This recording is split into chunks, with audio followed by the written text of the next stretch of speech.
First, let's talk about jealousy, okay?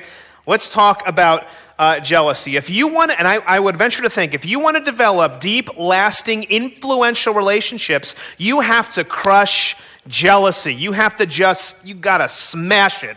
You gotta kill jealousy, or it will kill you. Now, jealousy very quickly takes us down a very dark path of relational destruction. And you know this implicitly. You have to beware jealousy. And yet everybody experiences it. If you don't believe me, I did a quick Google search this week on music and jealousy, and I found that John Lennon, Blake Shelton, opposite ends here, Weezer, if you're a Weezer fan back in the day, Pink Floyd, Queen, and even the Queen Bee herself, Beyonce, they all have songs about, you guessed it, jealousy. Jealousy. Jealousy can kill your relationships. It can destroy your soul. And King Saul is a prime example of this. Jealousy captures him. Ironically, with a song. And so after David kills Goliath and begins mounting military expeditions, the women of Israel come out to celebrate what has happened. They come out from all the cities and they start singing. We read this in verse 6. It says, as they were coming home, when David returned from striking down the Philistine, the women came out of all the cities of Israel. They were singing, they were dancing, there was hooting, there was a big party going on. They came out to meet King Saul.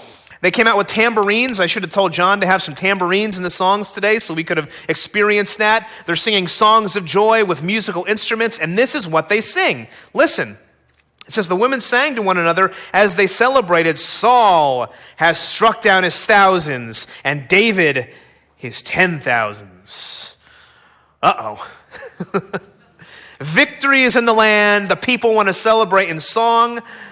Now, truthfully, this was a common form of parallelism in ancient poetry, if you know about it. The numbers were not meant to be literal. The intention was to simply convey it was a large number, not to say that David was greater than Saul. But yet, Saul doesn't take it that way. Look at verse 8. It says, Saul was very angry, and this saying, which was supposed to be celebratory, it displeased him.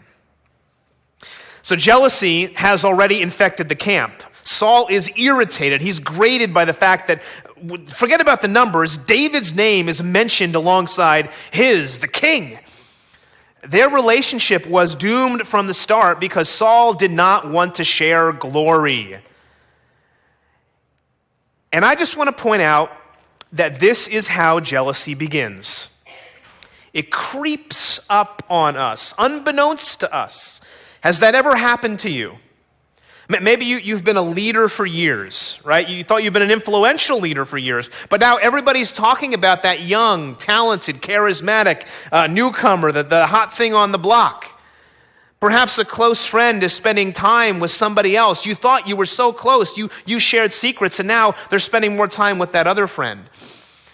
Maybe people are commenting on somebody else's appearance on social media, their success, their outfit, their weight loss, their hairstyle, whatever it is. But it seems like nobody recognizes you. Or maybe, just maybe, and this is kind of counterintuitive, maybe you're walking through a hardship. Maybe you really want to have kids, but you can't. Or you really want to get married, but you haven't found that person, or you were just diagnosed with an illness and you look around at everybody else and you say, my life is so hard, and yet everybody else's life seems so good. And you start to become envious. And if you're not careful, those feelings can take us to dark places of despair and anger and isolation. And the question is, initially, how do we cope with that? Well, we cope with it by saying, you know what, it's not a big deal. I'm fine, right? But there's this feeling in your body. What is that all about? Because you see, jealousy begins viscerally. Jealousy is a hot feeling in your chest. You think that you deserve the glory, you deserve the attention, but somebody else is getting it. And whatever that feeling is, you know you don't like it. In fact, if you notice in verse 6, it says the women came out to meet who? They came out to meet King Saul, and he was expecting there to be a song solely about him. But what did he hear? He hears David's name, that son of Jesse, as he'll call him later on, spoken of in even greater esteem than his. Now, if you put yourself in that position, what feeling would that provoke in your heart if you were Saul? Because once you get that hot feeling, your antennas start to go up. You feel threatened, which very quickly leads to anger, and it can then dominate your thoughts. In fact, look at Saul. Verse 9, it says, Saul eyed David from that day on. And that word eyed conveys that this was born out of jealousy, the jealous eye. Right? It starts affecting his actions. In fact, in verses 10 and 11, we read that Saul is once again tormented by this harmful spirit, and he hurls a spear at David, the first of several times that Saul just throws a spear. This guy always has a spear in his hand, you're going to see. Which I got to say, I was reading this again, it just seems so weird to me that David keeps staying, because fair warning, if I come to your house, you invite me over for dinner, I'm playing the guitar or whatever, and you just pick up a weapon and hurl it at me, I'm probably not coming back to your house the next day. I'm just saying. And the only explanation I can think of is that David and Jonathan, they at some level thought that Saul was not in his right mind. And truthfully, that is what jealousy can do to you. Where does it come from? Jealousy is born out of fear. Fear drives our jealousy. Fear of losing influence, fear of losing relevance, fear of losing a relationship, fear of being found out as being inadequate. Right? There is an insecure lining in all of our hearts. Look at Saul. It says, Saul was afraid of David because the Lord was with him, and he had departed from Saul. Now notice this, Saul was not afraid because of David's success, necessarily.